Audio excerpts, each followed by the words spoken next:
A sphinx moth caterpillar is plump full of water. It's nature's own protein shake. But they're barely an appetizer. She needs a main course.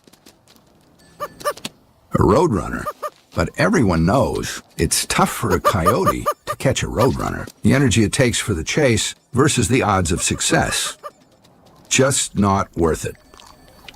She knows where to find better odds.